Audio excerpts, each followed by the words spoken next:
So today the topic of my talk will be metastatic breast cancer, recently approved therapies, and promising approaches for the future.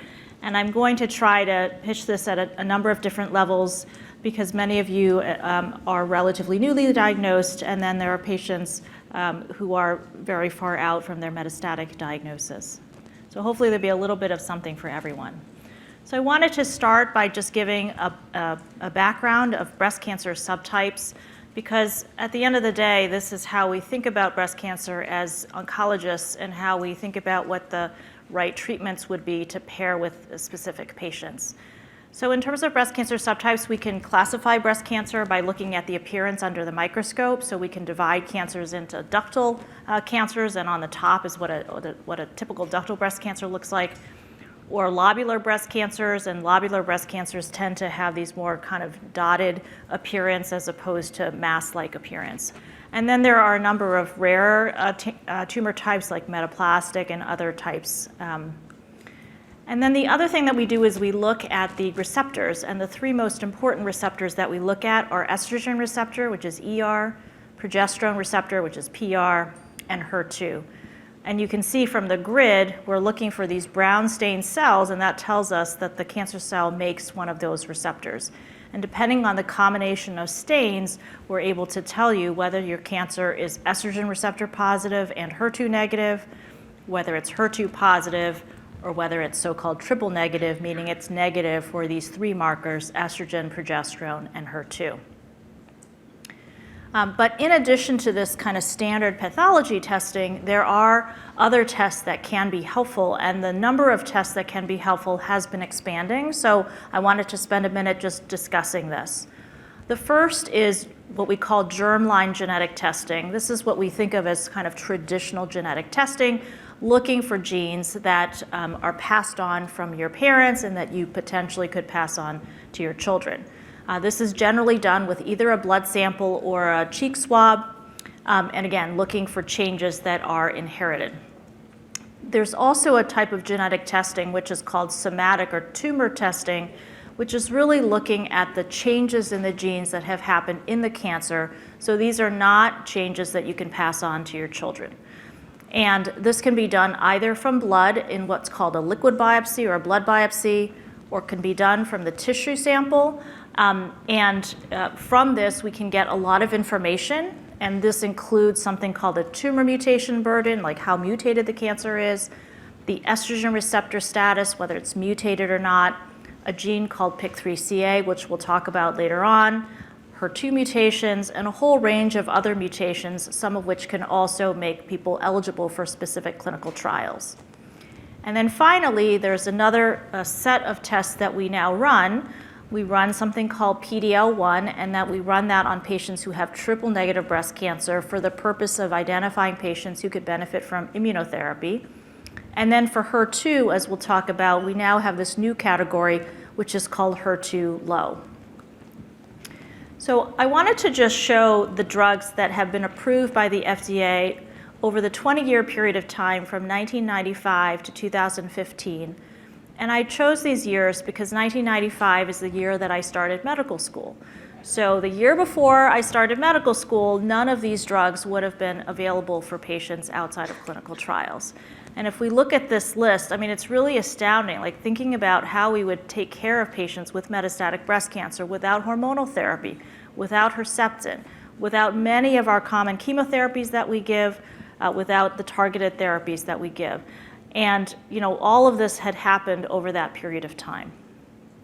And then between 2015 and now, here are the additional drug approvals that we've seen. And so they include elacestrant, which we'll talk about in a minute, for patients with estrogen-positive breast cancer, pembrolizumab for patients who have triple-negative breast cancer, a number of new HER2 therapies, the whole class of antibody drug conjugates, and then a number of new targeted therapies. And again, we'll discuss each of these in turn. And what I'm hopeful about is that the pace of the approvals has accelerated in recent years, and I think that will continue to accelerate as we understand more about breast cancer. So first I'm going to talk about estrogen receptor positive, HER2 negative breast cancer, and just talk through how we currently think about treatment today, and then I'll throw in along the way some of the exciting aspects, and then we'll do this for each of the tumor subtypes in turn. So for patients who have estrogen-positive breast cancer, the first thing we typically will prescribe is some sort of hormonal therapy, whether it's Faslodex injections or some sort of aromatase inhibitor pill, along with a CDK4/6 inhibitor. And there are 3 of them on the market. They're palbociclib, ribociclib, and something called abemaciclib. And many of you in the audience may be on one of these drugs or may have had them in the past. When patients' cancers become worse on these treatments, then we go potentially to another type of endocrine therapy. And here there are a number of different choices.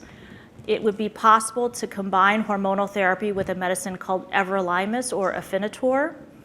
It would be possible to give elacestrant if a patient has developed a mutation in the estrogen receptor gene ESR1. It would be possible to give hormonal therapy with a targeted medicine alpelisib or Piqray if the tumor has a mutation in the gene PIK3CA. And it also would be possible to just use our old standby Faslodex or fulvestrant.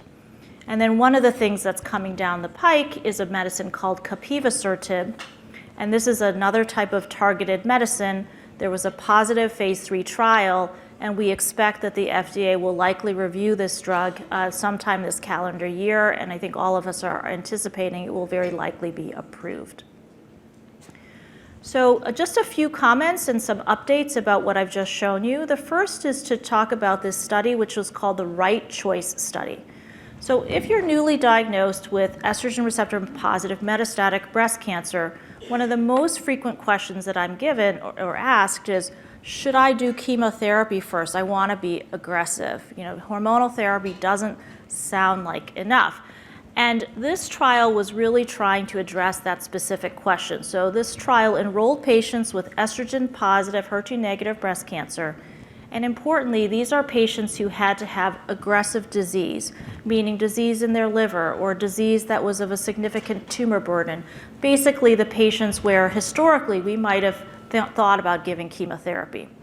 And the patients were assigned either to get hormonal therapy and a CDK inhibitor, or they were assigned to get 2 chemotherapies given simultaneously. So, really an aggressive chemotherapy approach. And it turns out that there were better outcomes in the patients who received the hormonal therapy and CDK inhibitor. The cancers actually stayed under control for significantly longer compared to chemotherapy.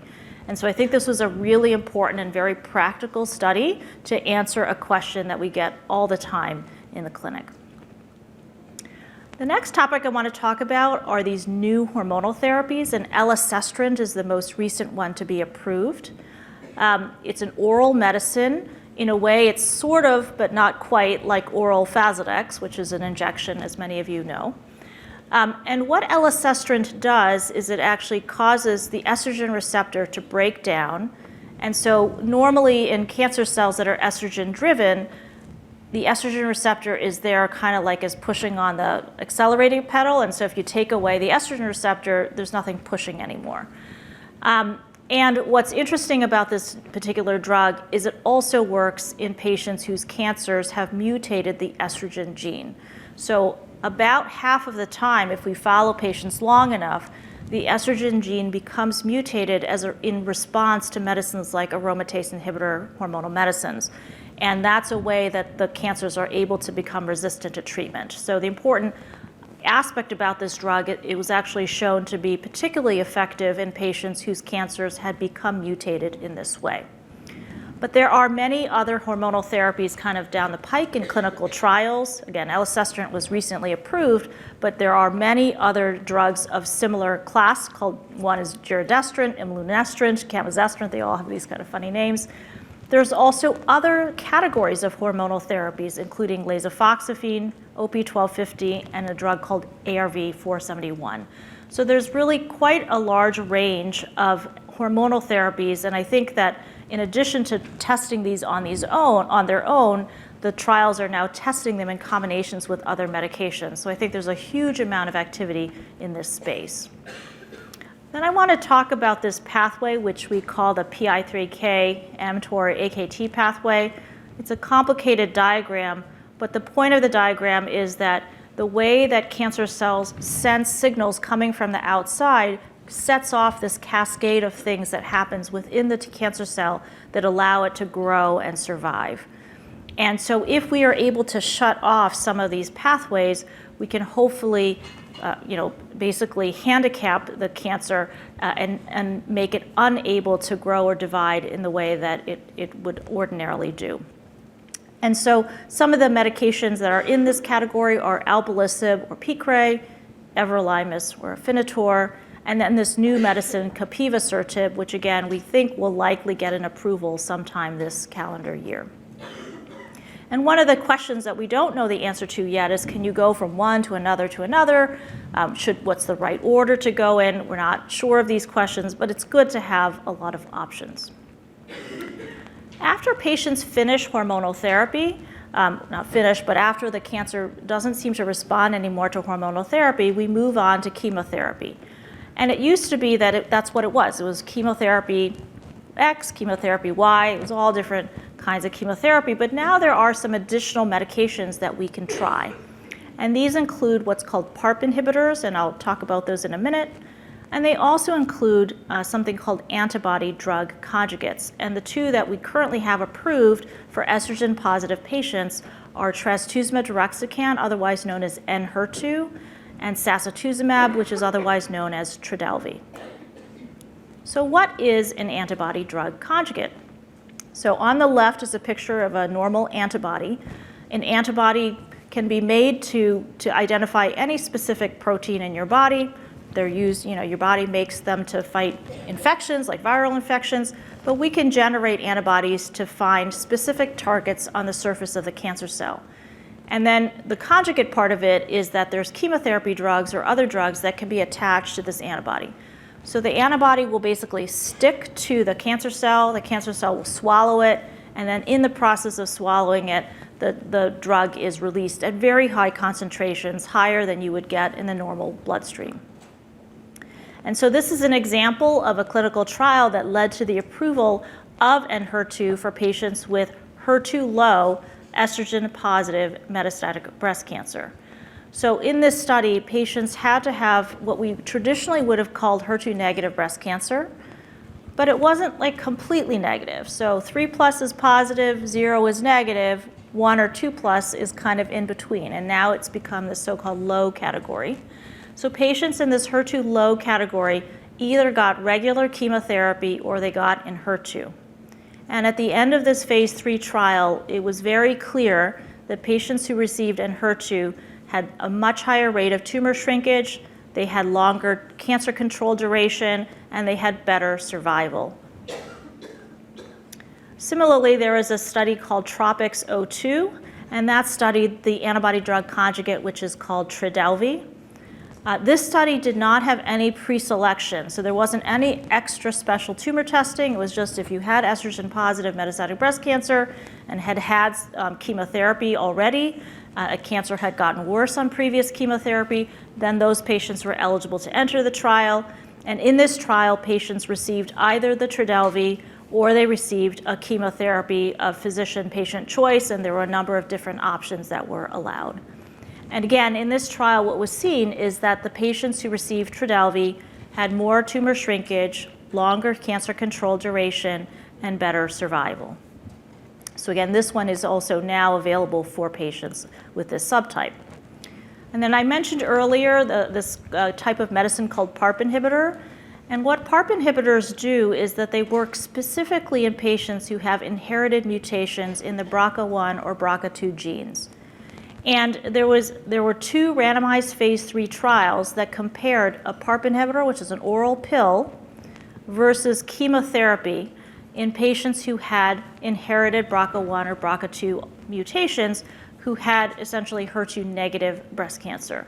And just one aspect of the trial I'm showing here on this slide is the so-called objective response rate, so that the chance the tumor would have a significant tumor shrinkage. And you can see in both trials it was 60% with the PARP inhibitor pill versus only about 30% with chemotherapy. So double the chance of tumor shrinkage. And also in these trials, importantly, they asked patients to fill out quality of life questionnaires, and the quality of life was better with the PARP inhibitor.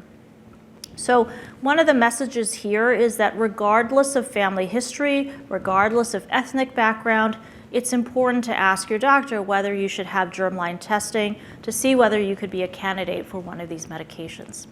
And one of the important things that we've discovered over the years is that although the initial conventional thinking was that BRCA1 and BRCA2 mutations were most common in people of Ashkenazi Jewish ancestry, it turns out that there are a number of populations across the world who also are at higher risk of having BRCA mutations, including Caribbean Black populations, some South American populations. And so we can't just assume, based on ethnicity, who we should or should not test. So what's on the horizon for patients who have estrogen-positive breast cancer? There are many, many new hormonal therapies and hormonal combinations. There are new medicines that are targeting this so-called PI3 kinase pathway. There are medicines to try to target resistance. There are antibody drug conjugates, and there are a lot of things in clinical trials. So now we're going to move to HER2-positive breast cancer, and again, a lot of change over the last couple of years. Our first-line treatment, the first treatment we generally give, is some sort of taxane, whether Taxol or Taxotere, along with Herceptin and Perjeta. However, now in the second-line setting, we now typically will offer Enhertu, and in some patients, based on the status of cancer in their brain, we might instead offer tucatinib, and I'll show you those data in a minute. And then whichever the patient didn't receive second, they might receive third. And then fourth would be, again, one of those drugs or potentially one of our older drugs, TDM1. And then as patients go on to fifth or line or beyond therapies, there are a number of different chemo combinations with Herceptin, and there's also a new drug called margetuximab. So now I want to show you the results of the phase 3 trial that led to Enhertu now being put as the second treatment that patients should receive. So this was a study which took patients who had been on Taxol, Herceptin, and then randomly assigned them to either Enhertu or TDM1. So everybody got active treatment. The previous standard of care was TDM1. In this trial, there was, again, a very dramatically higher rate of tumor shrinkage, a very dramatic improvement in the duration of cancer control, and longer survival with the Enhertu. Moving on to tucatinib, this study was looked at a little bit later, so patients in this study had to have previous Taxol, Herceptin, Perjeta, and TDM1, which again would have been the prior standard of care. And then after their cancer had gotten worse on those medicines, they could go on to the trial.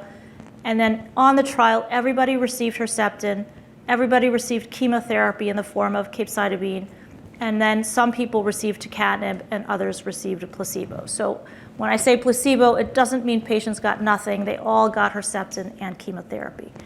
And in this study, there was better rate of tumor shrinkage, not only in the body, but also in the brain with this combination. There was a longer duration of cancer control, and there was better survival. In fact, in patients who had brain metastases, the 2-year survival was doubled with the addition of this tucatinib pill. I want to just give you a sense of some of the HER2 trials to watch out for, either because of the potential to enroll, but also just because they may ultimately change our standard of care. There is a trial which is called Patina, where we're just waiting for the results, and that's for patients with estrogen-positive, HER2-positive breast cancer, where we're trying to see whether adding or borrowing those CDK4 inhibitors that we use for the other subtype of breast cancer, whether they help in HER2-positive breast cancer. And we're all sort of anxiously awaiting when the results of that study might come out.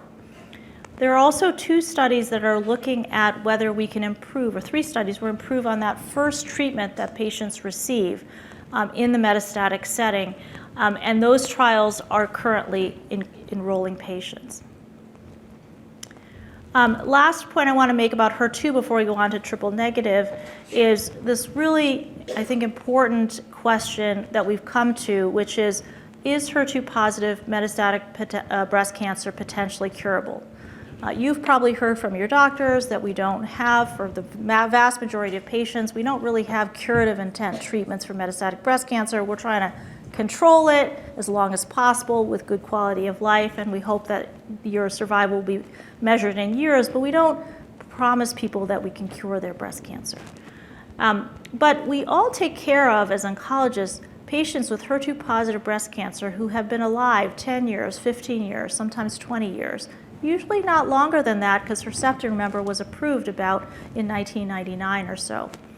And so we've always wondered, could some of those patients actually stop treatment? Would they be okay if they stopped treatment? And some patients have actually done it on their own, together with their doctor, and we know that they've done okay. But we don't know what the chance of doing okay is. And so this trial called Stop HER2 was just recently opened. It's taking patients who have been at least 3 years on their HER2 treatment, and they're doing fine on that first HER2 treatment, and the patients themselves will choose within the trial whether they feel comfortable stopping or they would prefer continuing treatment, but everybody has scans at the same time points, and there's extra blood collections for research. In addition, there's a clinical trial that we hope will be launched by the end of this year, which is called SAPPHO. And this trial is actually looking to see whether we can intensify treatment for patients up front with HER2 positive breast cancer in hopes that we might improve how people do in the long run. So now I'm going to move to triple negative breast cancer. And 10 years ago, or even 5 years ago, this is basically what the treatment algorithm would look like. Every line of therapy was chemotherapy, and we didn't know whether any particular chemo was better than another. And this is now what it looks like now, and I don't have fourth, fifth, et cetera line on here, not because people don't get to it, just to be clear, it's because I didn't have room on the slide. But in the first line setting, we want to see whether patients have PD-L1 positive cancers, because those patients who are positive would get chemotherapy plus immunotherapy. We want to understand who has a BRCA mutation, because you might be able to receive a PARP inhibitor instead of chemotherapy. And then for the other patients, we generally would offer chemotherapy. As the second treatment, we often are thinking about the antibody-drug conjugates, including Trodelvy, including Enhertu, and then again, if somebody had not previously had a PARP, they could receive a PARP at that time. And then third line, whichever the patient did not get previously, or we're thinking about chemotherapy. So I want to just take a moment to talk about what is immunotherapy, at least as we prescribe it now, and how does it work. And the basic concept is that when your immune cells, they're called T cells, they find a cancer, there's a little handshake or switch that happens such that the cancer cell will actually be killed off by the T cell, by your immune cell. But cancer cells are very tricky, and they basically find a way to turn off the switch and turn off the immune cell. So even though your body has done all the right things, the immune cells have been activated, they are trained to find the cancer, they got to the cancer, they got next to the cancer, and the cancer cell just turns off the switch. And what immunotherapy does is it basically turns the switch back on so the immune cells can actually attack the cancer.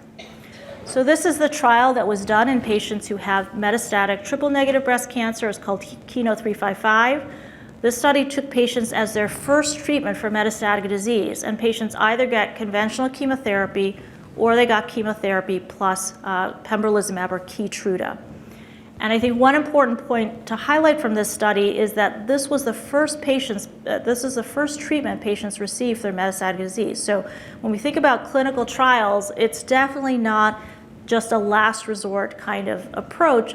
The patients in this trial volunteered to go on a trial as the very first treatment for their disease.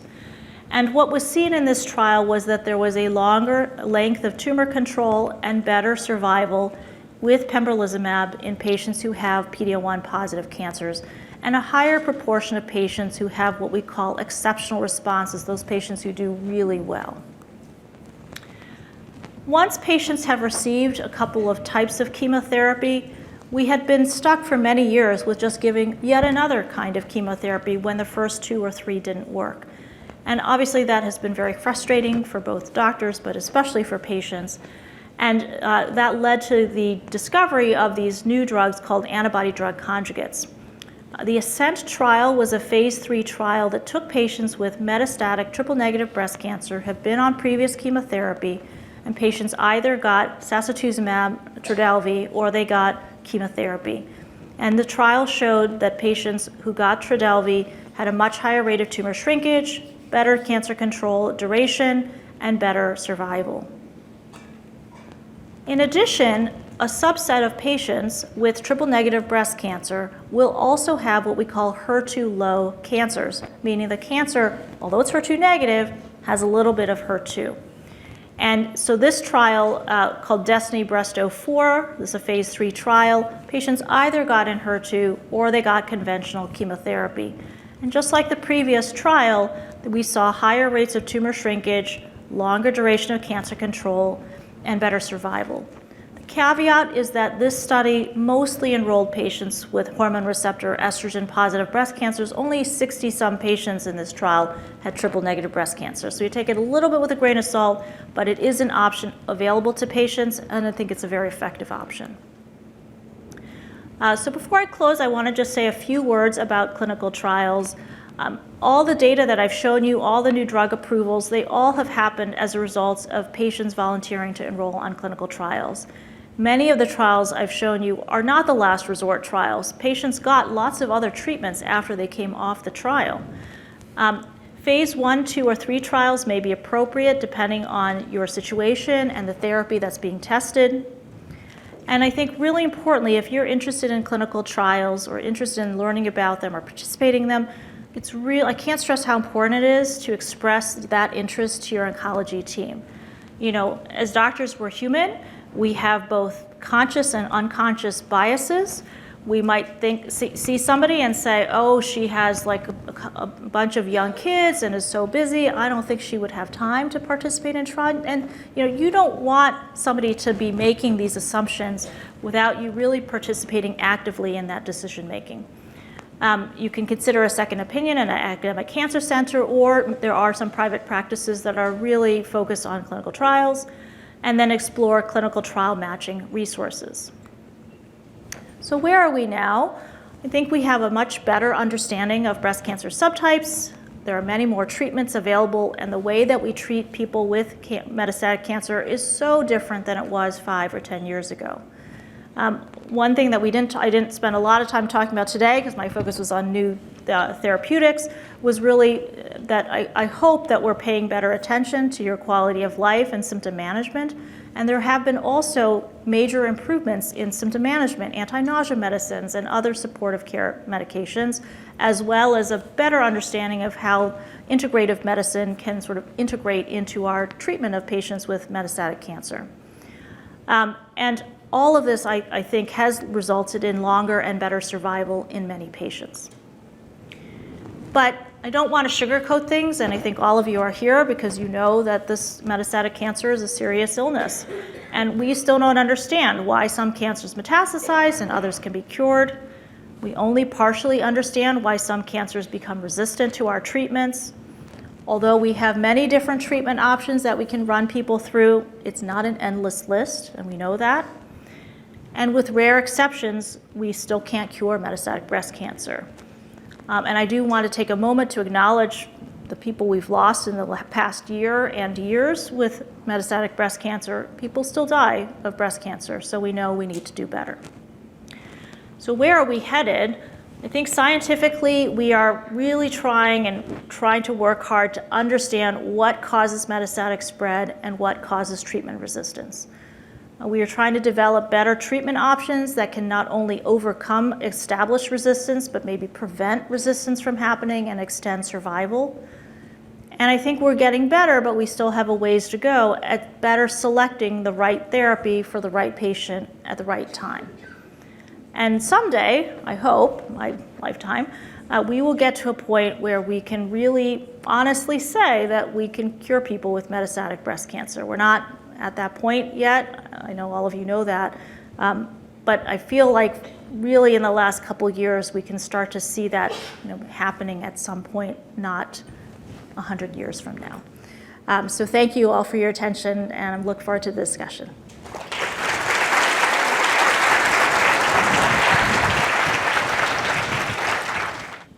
Thank you so much, Dr. Lin. That was an amazing presentation and just really got through so much in a short period, so we really appreciate it. And we've already got a number of questions, so I'll just go ahead and ask the first one.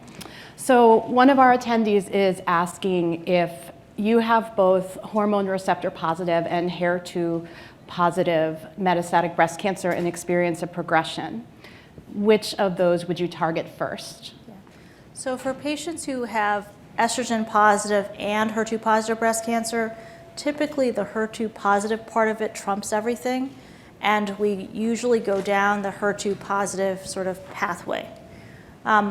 Some of the things that are a little bit different are that, for example, in patients who are getting chemotherapy plus Herceptin or chemotherapy plus Herceptin Perjeta, eventually we switch people just to the Herceptin or just the Herceptin Perjeta. And there we will frequently add in hormonal therapy to target the estrogen receptor positive part of things. But one of the things that I think is really interesting is this whole idea of like whether those CDK4 inhibitors that we use for estrogen positive HER2 negative breast cancer, whether we can sort of pull them over to HER2 positive patients. And again, there's this phase 3 trial called Patina that has fully enrolled patients, and we're really at this point just waiting to see what the results show, and maybe we'll end up using CDK4/6 inhibitors in this setting. It's exciting. I really heard of that. So, Yeah. I love all that you shared about clinical trials, and as you know, at Living Beyond Breast Cancer, that is something we talk about often. So a specific question someone has is, this person is considering Trodelvy alone or in conjunction with Keytruda and wants to know, what do you think the benefit is of both and together? And then I just wanted to add, because I recently talked to someone where their insurance would not pay for the Keytruda, so wondering if you've had experience that. Sure. So there are several clinical trials ongoing, including some that are being led at Dana-Farber where I work, both for estrogen positive as well as for triple negative breast cancer patients, where we're looking at whether adding immunotherapy to antibody drug conjugates like Trodelvy would be useful. And the reason for that is because if you think about the way that immunotherapy works, it really depends on something for the immune system to react to. And so the idea is that the antibody drug conjugates actually cause more tumor breakup and tumor killing, and that provides more sort of raw substrate for your immune system to see. And maybe that would actually create more of a beneficial effect in combination with immunotherapy than just regular chemotherapy. So there are trials both for estrogen positive and triple negative breast cancer patients. Because we don't know whether combining them is helpful, that's why accessing these combinations at this point in time is really part of a clinical trial. Related to the Keytruda question, at this point in time, the two ways that people can generally access Keytruda from an insurance standpoint related to the way it's approved by the FDA, one is in combination with chemotherapy for patients who have triple negative breast cancer whose cancers are PD-L1 positive. So that's one group. And then the other group that I didn't talk about in my talk, just out of interest in time, is that patients, we know from these gene panels that we run, some patients have what we call high tumor mutation burden. And those patients, regardless of whether it's triple negative or estrogen positive, might qualify for Keytruda if the tumor mutation burden is very high. Outside of those situations, it can be difficult to get insurance reimbursement, but that's really because we don't have the evidence base right now for a lot of the situations outside of the two that I just mentioned. So since we were talking about immunotherapy, someone is asking whether Keytruda and other immunotherapies can cause autoimmune conditions and whether that's a concern for you. Yes. So again, I could have spent even more time talking about all the side effects of these medicines, which I didn't mean to downplay the fact that these medicines have side effects, is really out of the interest of trying to get through a lot of new therapies that have been approved. Immunotherapy does have the potential to go too far and make your immune system too strong. And the most common place that manifests itself is the thyroid gland, where it's actually fairly common that people's thyroids are affected by immunotherapies like Keytruda and need to be on some sort of hormone therapy for their thyroid essentially for life, even after they come off of the medication. The other immune side effects, fortunately, are less common, but they can include attack on your bowel, attack on the skin, attack on other parts of the body. And so these are things that we do monitor kind of on a regular basis, and sometimes require us to stop the immunotherapy and actually suppress the immune system. So it's a tricky balance because we don't have like a perfect way to turn the immune system on like exactly to where we want it. I'm going to try to do some specific quick questions. There's so much. This person is asking why was Orsudo, I think is how you pronounce it, only approved for those with an ESR1 mutation, and it was her understanding that the clinical trial also included those without. So it's a good question. So Orserdu, or elacestrant, is this oral hormonal medicine. The study allowed patients on regardless of whether they had an ESR1 mutation or not, and patients were either assigned to regular hormonal therapy or the elacestrant or Orserdu medication. The overall trial did show an improvement with elacestrant, but it was a very modest difference. However, if one looked specifically at the group of patients who had ESR1 mutations, it was a much more dramatic and meaningful difference. And so I think the FDA, not unreasonably, decided to restrict to that patient population. Now, there are patients who had normal ESR1 spelling without a mutation who benefited from the elacestrant. And so I think, that's one of the, I think there can be some controversy there about how the FDA should have made their approval, but the truth is that in the trial, the biggest benefit was really seen in the ESR1 mutated patients. Now, the ongoing trials of elacestrant, where it's being combined with other types of medicines, are not restricted to patients with ESR1 mutations. So there may be opportunities in the future to receive this medication even with normal ESR1, but in combination as part of clinical trials. That was a great question, so thank you for that. And thanks for distinguishing the chemical name versus the brand name. I know that was sometimes really confusing. Yeah. Right. It's an alphabet soup. Exactly. So there are a number of questions about clinical trials in general, and some people with triple-negative breast cancer feeling frustrated that there aren't more clinical trials. How can they find out more about clinical trials? Do you need to live locally to access a clinical trial? Could you speak to that, please? Yeah, I think that clinical trials, there is some ebb and flow, and if you're a patient, it's very frustrating if we're in the ebb. This had happened actually for estrogen receptor positive breast cancer. There was sort of this, we were waiting for the results of a lot of these trials that I showed you. There was like this gap where we're just like waiting and waiting for the results to come out, and there wasn't a lot to replace them until those results came out. And when you're in that kind of ebb period, it is very frustrating. But there definitely are trials available. I think one of the tricky parts is that every hospital, every center has access to a different set of trials. There are some national resources that you can find online that actually there's like a metastatic breast cancer trial matcher that you can put in some information and how far you're willing to travel, and there will be trials that come out.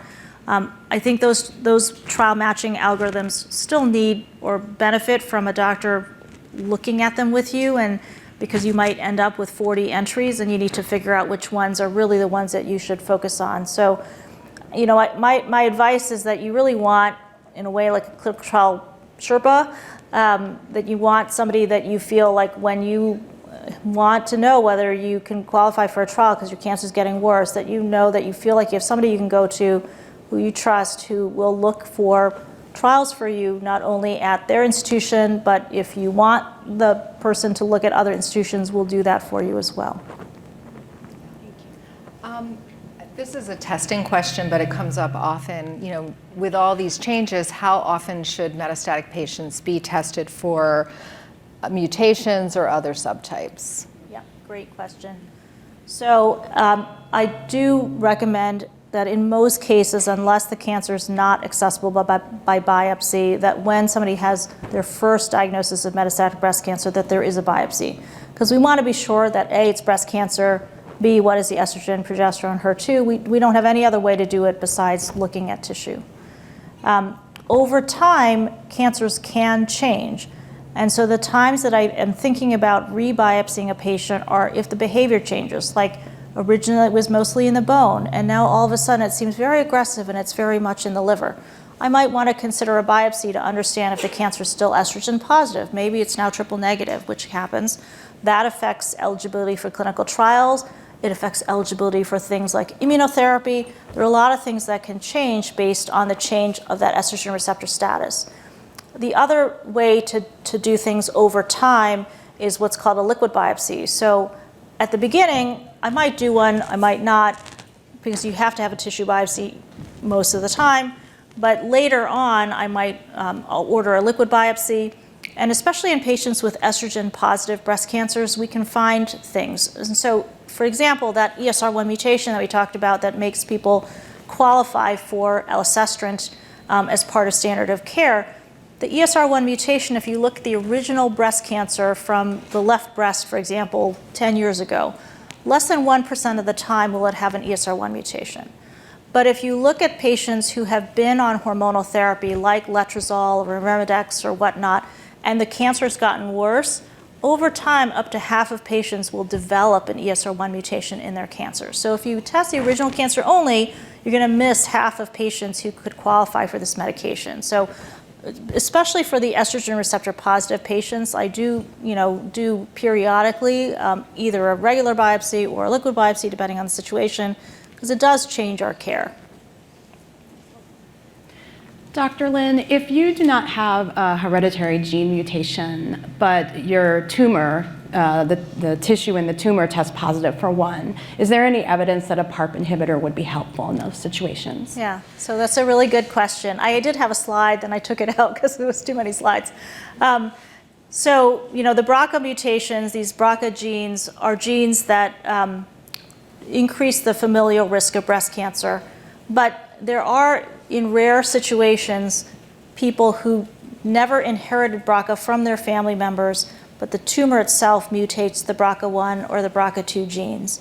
And my colleague Nadine Tung at the Beth Israel in Boston, along with Judy Garber at Dana-Farber, actually led a clinical trial in what's called the Translational Breast Cancer Research Consortium, where they looked specifically for those pretty rare patients and found that actually with the PARP inhibitor olaparib, half of the patients responded, which actually is very similar to what we see in patients with hereditary BRCA mutation. So again, it's another example of one of the things that we can find either with a tissue biopsy or a liquid biopsy that we would not find if we tested somebody's original cancer.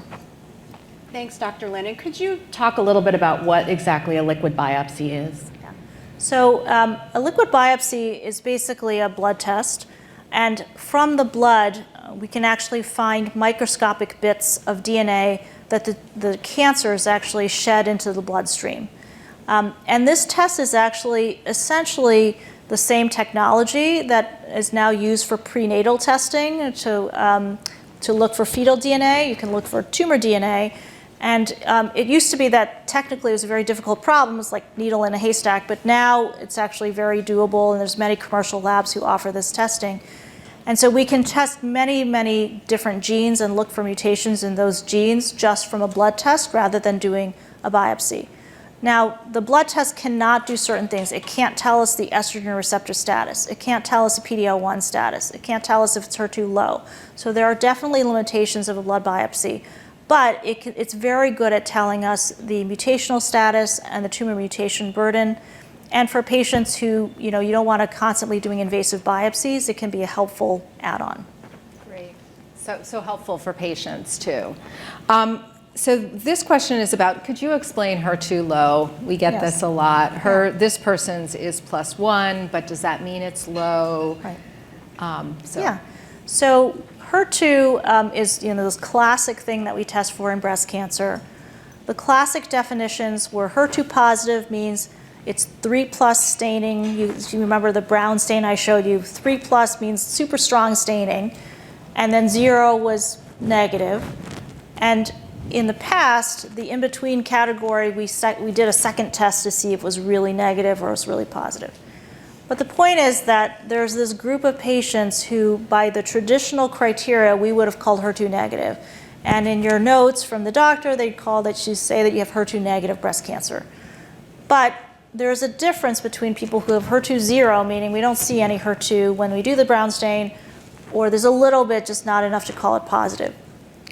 In the past, medicines like Herceptin were tested in patients with essentially HER2 low cancers and found not to be effective. So that's why we don't give Herceptin or TDM1 or those kinds of medicines to HER2 low patients.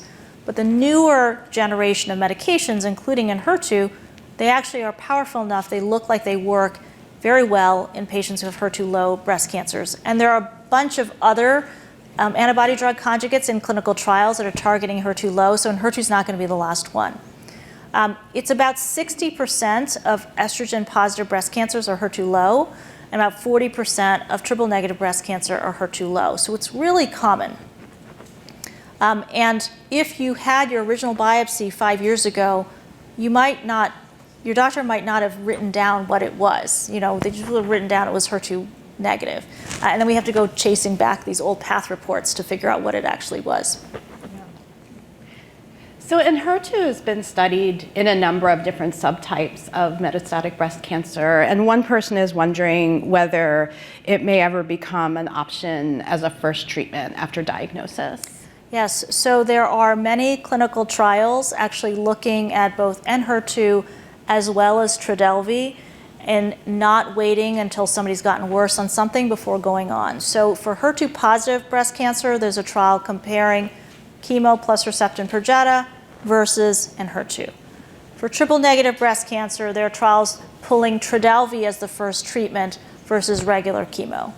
And then for estrogen receptor positive breast cancer trials, not trying to replace or get rid of hormonal therapy because we usually go through those first, but basically once you move on to chemotherapy, should we just start straight away with an antibody drug conjugate rather than doing regular chemo first? Yeah, we have some good comments in here about what can't Enhertu do. Yeah. So, there are several questions about as wonderful as these new drugs are, the financial toxicity, and they can be upwards to $15,000, and there's high copays with Medicare Part D. So, any thoughts on? Yeah, I mean, I think that this is, unfortunately, I don't have direct control over how the pricing happens. I think that, and then there also is, as you probably have experienced, a disconnect between how drugs are paid for if they're given intravenously versus how drugs are paid for if they're given as a prescription and you take a pill home. And in particular, the pills are really a big issue for patients as far as out-of-pocket costs, because oftentimes the prescription drug benefit is such that you might need to pay 20% of the cost, and that's not so bad if it's $100 for the medication for a month. It really is a problem if it costs $10,000 a month, which many of these newer medicines, cost. And so, I do think that this is a place where, patient advocates and us as the oncology community really need to come together. There's two issues. One has to do with the way insurance coverage is structured and prior authorizations and copays and just the logistics of that.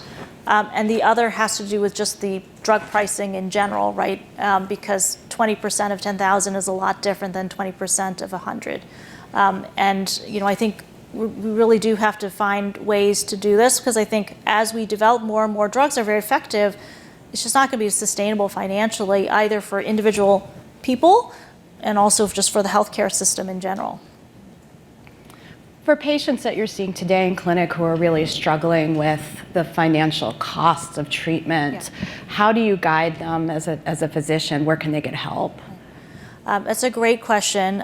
Every center has kind of a way that they've tried to manage this. And, I work at Dana-Farber. We have a resource specialist, and then we have a pharmacy office, and part of their charge is to help people find ways to cover the cost of the medications, whether it's programs through the drug companies that help subsidize or provide drug to patients, whether it's other patient assistance programs that patients may qualify for, whether it's actually other things like gas cards or parking or other things that may not directly pay for the drug but offset the out-of-pocket costs that people experience when they have a diagnosis of cancer. I'm the first to acknowledge it's not enough. When you think about how much not only the drug cost is, but the cost of getting in and out of clinic visits and the lost time, and there's a lot of costs that we don't add up, so to speak. It's very expensive to be living with a diagnosis of metastatic breast cancer. And again, I think this is where, as an oncology community, it's advocacy with LBBC, it's just such an important thing to try to keep on people's radar screen, the legislators and our government officials, because it's a very, very important issue. So a couple people are curious. Do you find the circulating tumor test, Signatera, useful at this time? Yeah. So I don't know if anyone's for Signatera's here. I personally don't order the Signatera assay for the purpose of monitoring the so-called tumor fraction or tumor burden. I think that it's certainly a valid test in the sense that it measures what it says it measures. It's not a quack test, it's a real test. I think that what we don't know at this point is what is the value or not value of switching therapy or making therapeutic decisions based on the results of the test. So let's suppose the Signatera test says the tumor fraction's going up. Well, do I change the patient's therapy if the scans look fine and the tumor markers are okay and the patient feels okay? Probably not. And so that's, I think, the part that is, to me, less clear-cut. In general, what are the best tests, or what are the tests that you feel most comfortable with monitoring a person's response, the cancer's response to treatment? Right. So, I think that it's tricky and it depends from patient to patient. So we definitely use scans. Some patients who have disease that's measurable, it's pretty straightforward on scans to figure out if the cancer is getting better or not better. For patients who have disease primarily in the bone, it can be more difficult because CAT scans don't usually become normal. And so you don't know whether the change that you see is because the bone is healing, and it's a good thing, or because there's more cancer, which is a bad thing. And so there we often use other pieces of information, how patients are feeling, if they have new bone pain, the bone pain's getting better. We might use the tumor markers to help guide us there. And I do think that, going back to the previous discussion, maybe that's where some of these newer assays like Signatera might end up being very helpful, is in these patients who we have a difficult time with our standard testing, always being fully sure if the cancer is responding or not. We do have a question from a man with metastatic breast cancer who was excluded from a trial. So wondering. Yes. So I actually just coincidentally yesterday, Tatiana Prowl, who is at the FDA and some of you are familiar with, gave a talk at Harvard at one of our conferences, and she made the point that at this point in time, the FDA is scrutinizing all clinical trial protocols that come in, and if a sponsor wants to exclude men with metastatic breast cancer from a trial, they really push back. And so I think in general, we really shouldn't be seeing that anymore. If this particular man is interested, if there's a trial that was very recent that he was excluded from, he could send the details, and I'm happy to run it up a flagpole. But it really shouldn't be happening anymore. Thank you. I'm sure he's listening. So. Yeah. And that is good. In general, Dr. Lin, what should we be doing as a community to help diversify participation in clinical trials? Yeah, it's a great question. I recently was asked by one of my patients who's African American and was thinking about whether to participate in a trial, how many other Black individuals have gone on this trial before me? And I said, I don't know, I'll find out. And I went back to the sponsor and I found out, and it was not surprisingly very, very few. I think that clinical trials do require additional effort on the part of patients. They're only available at certain centers, often large academic centers. Rural patients, in addition to patients of underrepresented minority patients, can have difficulty accessing clinical trials for all sorts of structural factors. I think that there is a little bit more attention paid, and we'll see how this goes over time, of trying to reimburse some of the clinical trial costs to patients, so costs like transportation, like housing. Unfortunately, it's not always possible to do. Studies that are designed, run, led by a drug company, a little bit more possible to do. Trials that are designed by like a US cooperative group where the budgets have always been very, very minimal to begin with. It's not as possible, but I think a lot of centers are really trying to come up with creative ways to be able to help offset some of the financial cost of participating in trials, which I do think is still a very important barrier. And then, I think efforts by LBBC and other advocacy organizations and by some of you out in the audience, patient advocates, are really, really important because I think people really respond to seeing other people who look like them and who have similar backgrounds, and to feel like trust, because participating in a clinical trial requires trust. And if you don't have that, a patient is not going to be interested in being a guinea pig. I can understand that feeling entirely. So I think it really starts with trust, but it also needs a lot of, I think, structural input as well to try to get some of these financial and other structural barriers to come down. So our next question is about dosing and your opinion on starting at the highest dose versus a lower dose. And there were a couple of specific questions about if you're on a medication for a period of time at a particular dose and NEAD, so the cancer is not growing, there's no evidence of active disease, could you lower the dose? Yeah. Dosing is a really great question. Historically, the way we've, in oncology, described the starting dose of medications is in the phase 1 trials, patients are given escalating doses of medications, and then when you get to a point where too many people have side effects, then one step below that is considered the maximum tolerated dose, and that dose is often what's taken forward into phase 2 and 3 clinical trials. And sometimes those phase 1 trials where the dose was found are relatively small studies, and the side effects that were being measured to sort out the dose were the side effects in the first cycle of therapy, where obviously we all know that side effects can be accumulative over time. And then what ends up happening is the phase 3 trial, tests a certain way, and then you don't really know. Maybe you really did need to have that first dose being a bigger dose before reducing. You can't tell from the way the trials are designed.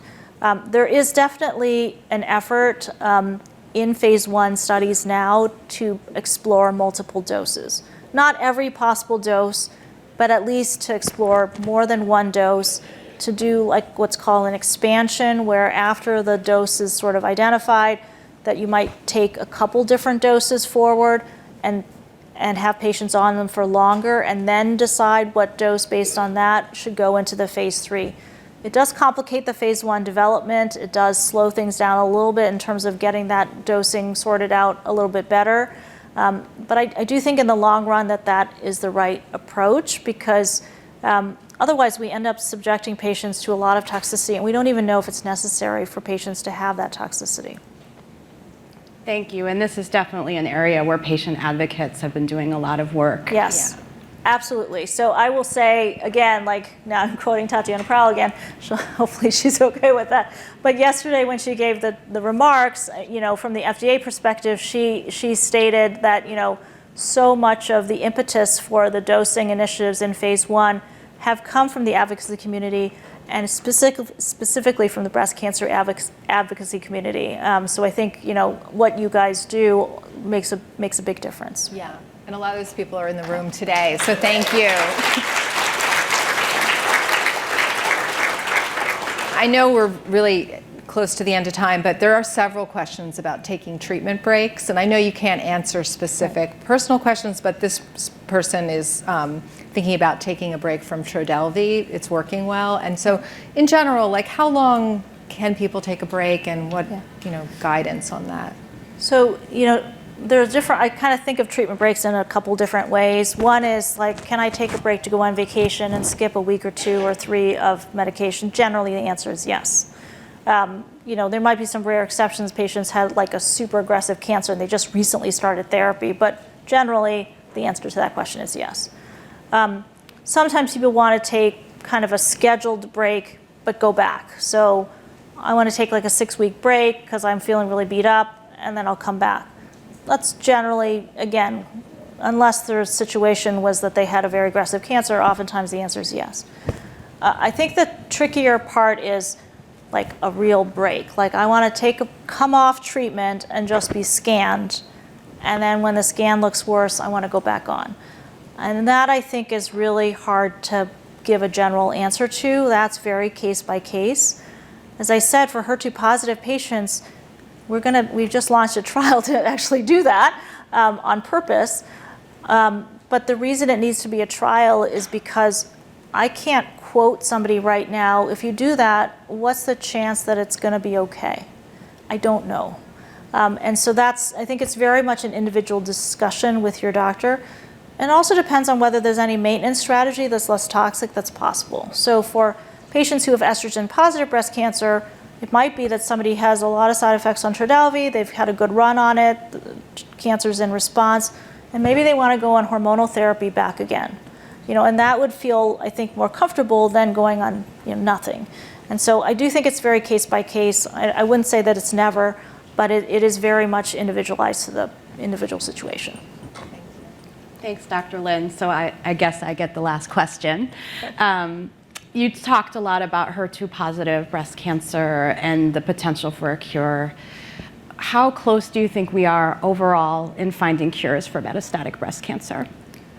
Yeah, I think that probably the one that will figure it out first is HER2. I mean, I don't know whether this trial is going to do it or not, but I think the drugs are good enough and we see enough people with what we call exceptional response, 10 years, 20 years on the same treatment, that we feel like it's just got to be possible.